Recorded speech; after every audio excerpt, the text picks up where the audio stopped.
Destiny tree plantation লিমিটেডের মামলায় আজকে পরবর্তী সাক্ষীর জন্য দিন ধার্য ছিল। আজকে যতটুকু আমরা জেনেছি যে লার্নেড পাবলিক প্রসিকিউটর আজকে সময়ের দরখাস্ত দিয়েছেন, অর্থাৎ সাক্ষীর আসতে পারেন নাই। তো সে কারণে বিজ্ঞ আদালত সে আবেদনটি মঞ্জুর করে আগামী মঙ্গলবার অর্থাৎ 2 জুলাইতে দিন ধার্য করেছে। এর পরবর্তীতে আবার যে ধার্য করলেন, এভাবে কি চলমান থাকবে নাকি এটার কোনো সামনে অগ্রগতি আরো ভালো কোনো অগ্রগতি আসবে? প্রথম বিষয়টি হচ্ছে যে সাক্ষী না আসলে তখন সেই ক্ষেত্রে স্বাভাবিকভাবে আর সাক্ষী নেওয়ার কোনো সুযোগ থাকে না। কিন্তু যেহেতু সাক্ষী আজকে আসে নাই, আমরা আশাবাদী যে আগামী ধার্য তারিখে ইনশাআল্লাহ প্রসিকিউশন সাক্ষী আনলে ওই দিন যদি বিজ্ঞ আদালত সাক্ষ্য নেন তাহলে সেই তারিখে জেরা হবে। কতজন সাক্ষী হয়েছে আর কতজন নিতে পারে? প্রথমত এই পর্যন্ত সাক্ষী আমার জানা মতে 100-র উপরে হয়েছে। আর সাক্ষী কতজন হবে এটা নির্ভর করছে লার্নেড পাবলিক প্রসিকিউটর এবং সংশ্লিষ্ট বিজ্ঞ বিচারিক আদালতের উপর নির্ভর করছে। সেই ক্ষেত্রে ডিফেন্সের কোনো করণীয় কিছু নাই, বলারও কিছু নাই। ডিফেন্সের দায়িত্ব হচ্ছে সাক্ষী আসলে জবানবন্দির ভিত্তিতে তাকে প্রয়োজনে জেরা করা। আমরা গত সপ্তাহে শুনেছিলাম যে এই সপ্তাহে আপনার আয়ুর সাক্ষী নেওয়া হবে, এই বিষয়ে আপনার থেকে কিছু জানতে চাই। যেহেতু আজকে লার্নেড পাবলিক প্রসিকিউটর সময়ের আবেদন করেছেন, সুতরাং যেহেতু সে আবেদনটি মঞ্জুর হয়েছে, সুতরাং যে জিনিস সম্পর্কে কেন উনি আসতে পারলেন না, কি তার সমস্যা বা কেন এই দরখাস্ত আসলো, এগুলো সম্পর্কে এখন মন্তব্য করার কোনো সুযোগ নাই। আমরা শুধু এটুকুই জানি যে লার্নেড পাবলিক প্রসিকিউটর সময়ের আবেদন করেছেন, বিজ্ঞ আদালত সেই সময় প্রার্থনা মঞ্জুর করেছেন। আগামী 2রা জুলাই এই মামলার পরবর্তী সাক্ষীর জন্য ধার্য করেছেন। ধন্যবাদ। Thank you.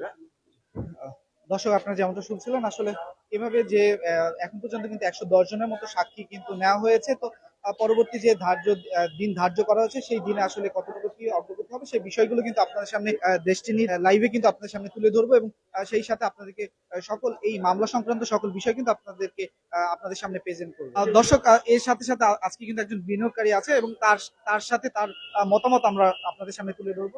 আমার মতামতটা হচ্ছে, আমরা সবসময় চাচ্ছিলাম যে রফিকুল আমিন স্যারের মাধ্যমে আমাদের যে বিনিয়োগগুলো ছিল সেই বিনিয়োগগুলো ফেরত পাবো, এবং সেই প্রত্যাশা এবং বিশ্বাস আমাদের কাছে ছিল। যদিও এর মাঝে অনেকে বিভিন্ন পথ অবলম্বন করেছিল, বাট আমরা যারা বিনিয়োগকারী আছি আমরা সবসময় বলেছি যে রফিকুল আমিন স্যারের মাধ্যমে আমরা বিনিয়োগটা নিব, এবং আমরাও চাচ্ছি মহামান্য আদালতের মাধ্যমে যে বিচার কার্যক্রম চলছে দ্রুত বিচার কার্যক্রম সম্পন্ন করবেন, এবং আমরা আমাদের পক্ষে এটা রায় পাবো, এটা আমরা বিশ্বাস করি। আপনার মতো তো আরো আসলে বাংলাদেশে অনেকেই এখানে এই ট্রিপল সাথে জড়িত বা এখানে শেয়ার কিনেছিল। তো আসলে তাদের প্রতিনিধি হিসাবে আপনি যদি বলতে চান যে তাদের উদ্দেশ্যে আপনার আসলে কি বলার, কোনো কিছু বলার আছে কি?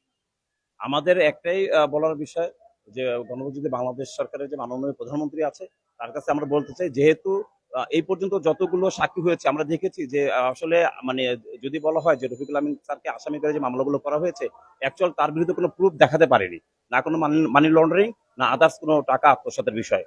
তো আমরা বিশ্বাস করব যে এই বিষয়টাকে মাথায় রেখে স্যারের প্রতি যে বিচারটা আসবে, আমরা বলতে যে স্যার আমরা একটা সুবিচার পাবো, এই প্রত্যাশা আমরা করছি। আমি যতটুকু শুনেছি যে আপনাদের যারা এখানে এটার গ্রাহক আছেন, যারা এই শেয়ার কিনেছে, তারা এখনো আশাবাদী যে তারা এখানকার যে শেয়ার কিনেছে তার সেটা সেটা তারা পাবে, এই প্রত্যাশা করছে। তো আপনি তো এখানে শেয়ার কিনেছেন, আপনি এরকম প্রত্যাশা করছেন কিনা? হ্যাঁ, অবশ্যই প্রত্যাশা করি। আপনি যদি একটু পিছনে ফিরে তাকান তাহলে দেখবেন যে যে পত্রিকাগুলো লিখেছিল যে ডেস্টিনি মানি লন্ডারিং করেছে, যেই পত্রিকায় কিন্তু একদম দেখবেন লিখছে যে ডেস্টিনির হিউজ পরিমাণে ক্যাপিটাল কিন্তু আছে সারা বাংলাদেশে। তার মানে আমরা যদি জানি যে সর্বোচ্চ 4,000 কোটি টাকার হয়তো ডেস্টিনি গ্রুপ বিভিন্ন জায়গার কাছে শেয়ার কালেকশন করেছে, আর ডেস্টিনির যে অ্যাসেট আছে তার প্রায় 20,000 কোটি টাকার উপরে। তার মানে আমরা আশাবাদী যে আমাদের টাকা আমরা ফেরত পাবো, এবং আমরা আমাদের টাকাগুলো জনাব রফিকুল আমিনের মাধ্যমে আমরা ফেরত পেতে চাই, এবং সেটাই আমরা নির্ভর করি। আপনাকে অসংখ্য ধন্যবাদ। জি, আপনাদের ধন্যবাদ। দর্শক, এতক্ষণ কিন্তু আসলে শুনছিলেন যে যারা এই ট্রি প্ল্যান্টেশনের সাথে যারা শেয়ার কিনেছেন, এরকম একজনের সাথে কিন্তু আমরা কথা বলছিলাম এবং তার প্রত্যাশা কিন্তু আপনাদের সামনে তুলে ধরেছি, এবং তিনি কিন্তু এখনো আশাবাদী, এবং তিনি কিন্তু বলছে যে এই রফিকুল আমিন তিনি ছাড়া পেলে তারা যে এইখানে যারা প্ল্যান্টেশনে ট্রি প্ল্যান্টেশন সহ যারা ডেস্টিনির সাথে যারা শেয়ার কিনেছে তারা কিন্তু আসলে সেই টাকা আবার ফেরত পাবে এমন এমন কথা কিন্তু আমরা তাদের মুখ থেকে শুনছি। তো দর্শক, আমাদের ডেস্টিনির সাথেই থাকুন সবসময়। আমাদের এই কমেন্ট সেকশনে আপনারা আপনাদের মূল্যবান মতামতগুলো অবশ্যই দিবেন, এবং আমরা প্রতিনিয়ত এই মামলার কি শুনানি হয় এবং সেই বিষয়গুলো কিন্তু আপনাদের সামনে তুলে ধরবো। আমরা এতক্ষণ কথা বলছিলাম আদালতের প্রাঙ্গণ থেকে। আমি আপনাদের সাথে ছিলাম মোহাম্মদ রায়হান হোসেন। আপনারা দেখছেন দৈনিক ডেস্টিনি।